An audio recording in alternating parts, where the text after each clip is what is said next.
I know I haven't been on here for a while, for a year or two. Ooh. And I have not been doing video stuff like that, but a lot has happened over the past year itself. So I'm going to try to talk as properly as I can and try not to slurge my word and gibber and forget. So most recently, I got diagnosed with dystonia back in November of 2016. So it was very recently. I went to study into a sleep study in October for 45 minutes, negative. So they sent me to the hospital to do in-stay patient for up to 2 weeks, but I was only in there for 4 nights, 5 days. Fourth night, I finally had an episode, and they found out it was not epileptic seizures. It was dystonia. So I'm not epileptic. I just have non-epileptic seizures. A lot of things come with that. But the main things I'm doing this video is not only for my record, but hopefully somebody else is going through it and doesn't know what's going on. Because I was going through this for about almost 4 years now, 4 years in this summer, without understanding and knowing what's going on. It was only speculation of this and that for the past 4 years. But it's been progressing a whole lot since last summer. So, and that's what prompted doctors to finally see what was going on, because it went from having once in a blue moon to weekly. So, and it was the severely got more intense and painful. So, yeah. So basically, dystonia, there's a lot of things going on. But beginning with me, when it got severe, I started losing control of my left arm. I'll curl up, can't move it, can't do anything. It tightens up, it controls its own self.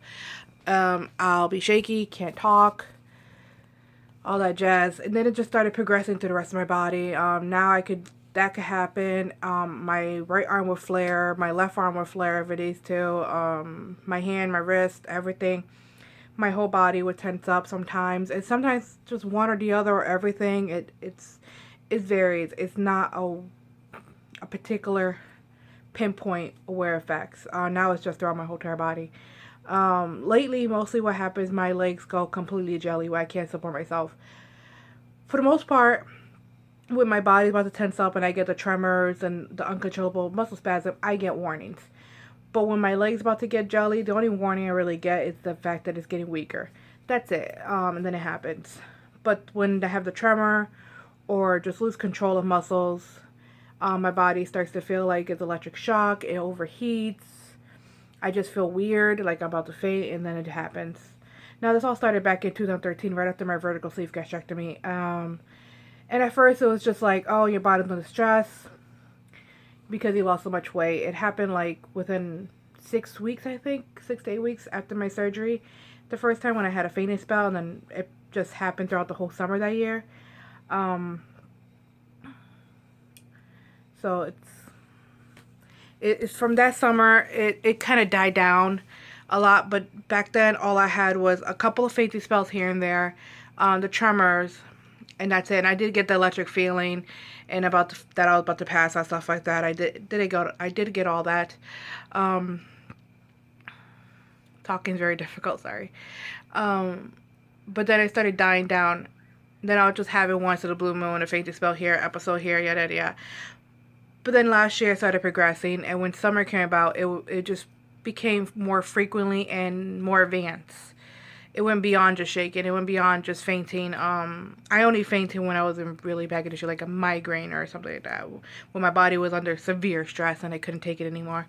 That's the only time I ever fainted. In the past year.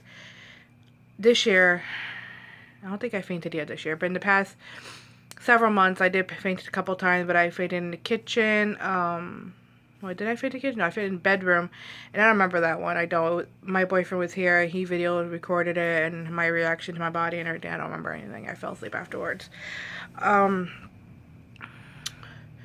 What else? So, right now I'm seeing a movement specialist. I was seeing a neurologist, but it's not epileptic, so they moved me to a movement specialist, and there is no cure, no treatment, nothing for this. I have to deal with it. Basically, the only treatment they said that it has for it, it's therapy. Now, granted, therapy might work for other people. I've been going to therapy for years. I have post-traumatic stress, depression, all that jazz, high anxiety, all that. And it was required for me to go depression therapy. I don't know, about 6, 7 years ago. I don't remember when, but it was a long time ago. So it was way before all this, way before, years before all this. And now they're telling me therapy is the only way to ease it or stop it or prevent more. Not stop it completely. They said that it will never go away, but it's more like it'll calm it down to extravagant. And I'm like, my mind thought goes, okay, I understand that, but I've been going to therapy for years. I have no secret. I'm pretty much out in the open about my life. So what? What is left? So yeah, I'm kind of skeptical about that. With dystonia, there are pills, but it's not for dystonia. It's actually epileptic pills for seizures. However, it helps people with dystonia. Now, I'm not up for pills. I don't know if the doctors believe me. I hate pills. I might sound one of the people like, I give you pills, but I'm saying I hate pills, but I really do hate pills. I refuse to take mine if I don't absolutely need it. And that's my biggest problem is where I start taking my pills and then I don't like the way I feel. And I'm like, you know what? It's not worth it. Also, I was on depression pills for a while and it made me feel so sick. And it actually suppressed my appetite, which I guess for some people would be good. But with a small stomach, I'm also a vegetarian, so I don't really get enough as it is for I need for my body with just being vegetarian with a small, tiny stomach from the vertical sleeve. So I'm like, okay, I'm suppressing my appetite. I'm not eating anything. I'm just drinking water constantly.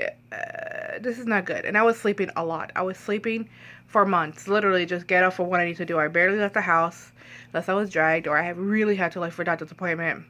I do drive. Because I get warnings, it's easy for me to drive. Apparently I only got like 1 minute left on this video. So I might cut off. So basically, I'm just going to leave it like that. I don't know what else to say about this. I just want to let it out there and see if anybody has questions or concerns, or maybe they're going through it or anything. I'll try and make a more thorough video later. Leave a message, comment if you want. I probably doubt anybody would see this video, but hey, maybe somebody will. So just leave a video message down there, and if you've got any questions, I'll try to answer. Real quick, speech impairment is part of dystonia. Lost control of words, understanding things like that, it's part of it. So that's why my speech is so messed up. There's times where I can't even say certain words, but that's that. So once again, leave a comment if you want. I'll try to be more thorough next time. Bye.